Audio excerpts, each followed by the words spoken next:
సారెపతు విధవరాలు విశ్వాసాన్ని కనపరిచింది. దేవుని సేవడు ఇంటికి రాగానే ఆ మొట్టమొదటి అప్పాన్ని తీసుకొచ్చి సారెపతు విధవరాలు ఇది ఎవరికి ఇచ్చింది? దైవజనుడు ఏలియాకి ఇచ్చింది.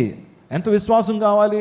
ఆ అక్క అప్పము తన బిడ్డలకు సరిపోతుంది, పైగా కరువు ఉంది, వాళ్ళ ఇంట్లో ఇంకా వేరే పిండి లేదు, నూనె లేదు, కానీ విశ్వాసంతో విత్తింది అంతే. చాలామంది విశ్వాసంతో విత్తరు, చాలామంది విశ్వాసంతో తన భాగాన్ని ప్రభువుకు చెల్లించరు. దేవునికి ఇచ్చేస్తే నా పరిస్థితి ఏంటి అనుకుంటారు చాలామంది. దేవునికి ఇచ్చేస్తే నా కుటుంబ పరిస్థితి ఏంటి? దశమ భాగం విషయంలో చాలామంది వెనకంజ వేయడానికి కారణం ఏంటి తెలుసా? నీకు విశ్వాసం లేదు. విశ్వాసం లేనటువంటి వాడు దేవుని భాగాన్ని దొంగిలిస్తాడు. విశ్వాసం కలిగినటువంటి వాడు మాత్రమే విశ్వాసంతో తన భాగాన్ని దేవుని యొక్క ధననిధిలో వేస్తాడు, తద్వారా గొప్ప దీవెన ఆశీర్వాదం పొందుకుంటాడు. నేను చెప్తున్నాను.